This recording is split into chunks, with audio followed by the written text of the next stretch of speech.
Dosa. Dosa itu makhluk hidup apa bukan? Dosa itu makhluk hidup atau bukan? Sepertinya bukan, dan memang dia bukan makhluk hidup. Tapi disayangi orang, termasuk saya.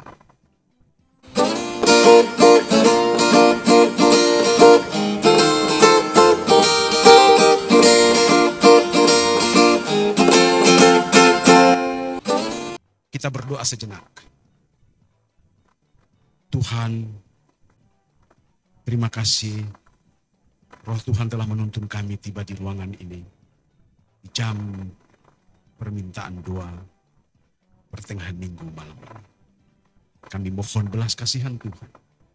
Melalui Roh-Mu yang kudus. Menguasai pikiran kami. Agar kami mengerti pekabaran malam ini. Kami berdoa dalam nama Yesus. Penebus kami. Amin. Malam ini kita bahas 4 huruf. Dosa. Dosa itu makhluk hidup apa bukan? Dosa itu makhluk hidup atau bukan? Sepertinya bukan, dan memang dia bukan makhluk hidup. Tapi disayangi orang, termasuk saya. Baik, mari kita konsentrasi kepada pekabaran malam ini. Ayatnya, Rom pasal 3 ayat 23. Karena semua orang, kata karena itu adalah kata penghubung, jembatan. Ada problem, itu juga di Yohanes 3 ayat 16. Karena begitu besar, karena, oleh sebab, dan, tetapi. Karena semua orang telah berbuat dosa dan telah kehilangan kemuliaan Allah. Kalau baca ayat ini yang namanya manusia, khusus bumi kita, kecuali Yesus Kristus. Rasul Paulus menulis ayat ini mengandung nubuatan, mengandung sejarah, karena kata karena akan ada pertanyaan. Dari mana dosa? Dari siapa dosa? Saya singkatkan dari kata ini, ada nilai sejarah tentang dosa. Dosa datang dari sorga. Dosa datang dari seseorang makhluk hidup, malaikat, yang namanya Lucifer. Kepala biduan sorga, orang keempat di sorga. Bapa, Yesus Kristus, Roh Kudus, dan Lucifer. Orang keempat, Lucifer kepala biduan sorga. Dia menyanyi, angkat nafiri. Suaranya adalah angkat. Menurut yang saya baca, suara keluar dari mulutnya 7 suara, saudara-saudara. 7 suara sekaligus keluar. Luar biasa. Tapi itulah, dari sanalah dosa. Jadi kalau baca Roma pasal 3 ayat 23, masuk di Taman Eden. Saya tidak terlalu jauh ke sana karena saya hanya 15 menit atau 20 menit. Ya, ini baru pendahuluan, belum ngomong, belum khotbah. Jadi, Lucifer melakukan tindakan dosa bukan karena dia miskin. Hebat sekali dia, Alkitab ceritakan, di Bible Doctrine udah saudara pelajari. Salah satunya, dia menginginkan jabatan sama dengan Allah. Hati-hati kita yang punya jabatan, saudara. Bapak, Ibu, para pendeta, termasuk saya. Para dosen, anak-anakku yang memiliki jabatan di klub-klub tertentu. Hati-hati. Dosa muncul bukan karena kita miskin. Dosa muncul bukan kita lagi sakit. Tapi dosa muncul pada waktu kita dalam keadaan kesempurnaan dan memiliki hal-hal yang dipercayakan Tuhan. Kata dosa muncul pertama di Alkitab. Di Kejadian pasal 4 ayat 7, peristiwa Kain dan Habel. Tuhan bertanya, dan Tuhan mengatakan melalui ilham Musa, kata dosa keluar pertama. Jadi, ini menunjukkan bahwa setiap peristiwa kalau kita tidak waspada, bisa melahirkan dosa. Lalu definisinya. Menurut Kamus Besar Bahasa Indonesia, dosa ialah tindakan perbuatan manusia, di dalam kurung malaikat juga, yang melanggar hukum Tuhan atau hukum agama. Jadi dosa ialah perbuatan pelanggaran. Di bahasa asli Alkitab ada 4 sifat 4 jenis dosa, tapi kita tidak bahas di sini. Ya, di Bible Doctrine sudah penuh. Lalu menurut Alkitab, definisi dosa menurut Alkitab hanya 2. Yakobus 4 ayat 17. Jadi jika seseorang tahu bagaimana ia harus berbuat, jadi tindakan perbuatan, berbuat baik, tetapi ia tidak melakukannya, ia berdosa. Jadi definisi dosa, tahu baik benar tapi tidak lakukan. Termasuk dalam pikiran. Definisi dosa Alkitab pertama. Yang kedua, Yohanes pasal 3 ayat 4. Setiap orang yang berbuat dosa, melanggar juga hukum Allah. Perhatikan. Setiap orang yang berbuat dosa, melanggar juga hukum Allah. Sebab dosa ialah pelanggaran hukum Allah. Luar biasa ya. Jadi 2 definisi ini tolong ditanam di pikiran 10-15 menit ke depan. Dosa tahu baik benar tidak lakukan. Dosa melanggar hukum Allah.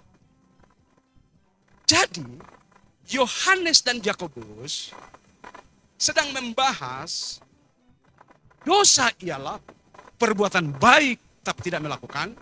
Dosa ialah pelanggaran hukum Allah. Perhatikan yang terakhir, dan ini merupakan inti yang saya bahas di pekabaran.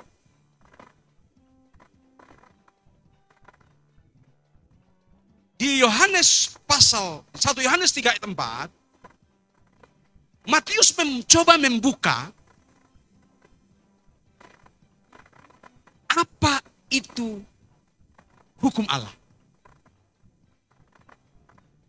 Hukum Allah, kalau di dalam Alkitab ada 3 jenis hukum.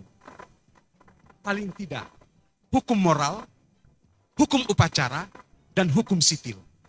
Ya, hukum moral, hukum upacara, dan hukum sitil. Di Matius pasal 22 ayat 36 sampai 40, khusus ayat 36, orang-orang pelajar Alkitab hukum bertanya kepada Tuhan, hukum manakah yang terutama? Saudara perhatikan, hukum manakah yang terutama? Artinya bahwa sebenarnya mau mencoba Yesus, pelanggaran utama apa yang akan kita katakan tentang Tuhan? Generasi iman berikut, bukan saja berikut, sekarang ini saja, kita sedang diperhatikan. Ya, kita sedang diperhatikan kehidupan kita, kekristenan kita. Apa dijawabnya? Jawab Yesus. Ayat 37. Kasihilah Tuhan Allahmu bla bla bla. Ayat 38. Itulah hukum yang terutama dan yang pertama. Perhatikan. Dosa ialah pelanggaran hukum Allah. Tahu baik dan benar tapi tidak lakukan. Jadi, di bahagian pertama ini, dosa ialah tidak mengasihi Allah. Di bahagian kedua, dan hukum yang kedua yang sama dengan itu, kedua terutama yang sama, adalah kepada manusia. Jadi dosa ialah tidak mengasihi manusia. Apa hebat sekali ini, saya baca ini begitu dalam sekali. Dan menerangkan mengenai manusia, konsepnya sebenarnya, Kristus dalam manusia menjadi teladan. Jadi kalau kita mengikuti teladan Yesus, kita juga harus mengasihi. Dalam keteladanannya. Tapi ada konsep manusia yang bertentangan dengan manusianya ilahi Yesus. Waktu tidak cukup kita menerangkan. Dan itu diterangkan di Wahyu pasal 13. Jadi, ayat 40 ini penting. Pada kedua hukum inilah, tergantung seluruh hukum Taurat dan kitab para nabi. Ini kata yang menarik.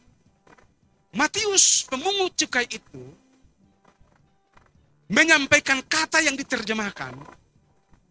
Pada kedua hukum inilah tergantung. Perhatikan. Dosa ialah tidak mengasihi. Di dalam etika Kristen, saya tidak keliru itu ada pelajari tentang 4 jenis kasih. Agape, philia, storge, dan eros. 3 kasih itu dikelola, diawasi oleh kasih agape. Jadi dengarkan baik-baik. Ayat 40. Pada kedua hukum ini tergantung seluruh hukum Taurat dan kitab para nabi.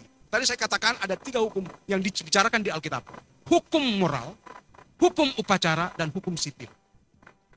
Bila mana seseorang tidak mengasihi Allah dan tidak mengasihi sesama manusia dalam konteks ini, telah tersedia yang tergantung dalam hukum.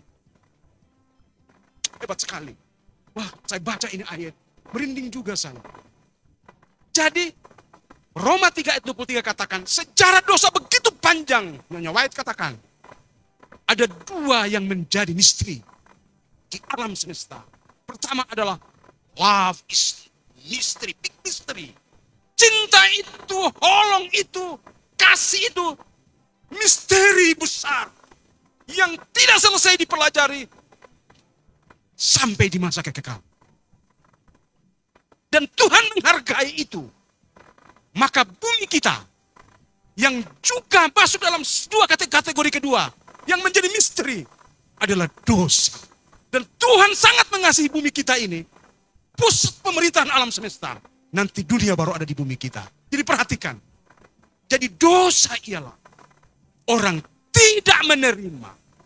Orang-orang berdosa yang tidak menerima. Yang tergantung disalib dalam menghadapi, menyelesaikan masalah dosa. Anak-anakku, tidak kebetulan Anda berada di sini. Saya boleh katakan kampus terunik. Ya.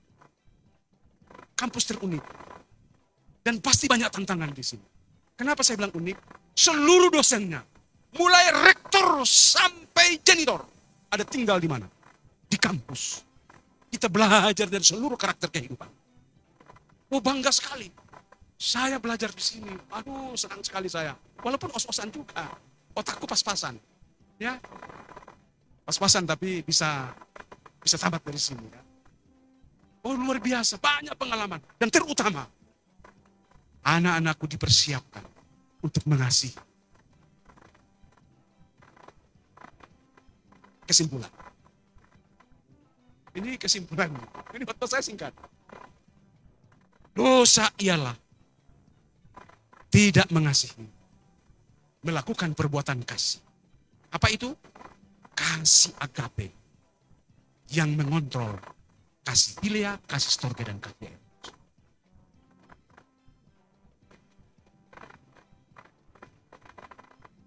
Apa isi kasih agape? 1 Korintus 13 ayat 1 sampai 13. Kalau saudara baca di sana, Rasul Paulus tulis. Isi kasih agape. Sampai Rasul Paulus katakan, demikianlah tinggal ketiga hal itu. Demikianlah tinggal ketiga hal ini. Yaitu iman, pengharapan, dan kasih. Dan yang paling besar di antaranya adalah kasih. Dosa ialah tidak mengasihi. Tidak berdosa, mengasihi. Sederhana sekali. Hidupkan kasih. Maka saudara dan saya tidak hanya bertahan hidup di dunia yang sangat cepat perubahan, tapi disediakan juga untuk hidup kekal. Tuhan memberkati kita, doa dan harapan saya. Amin.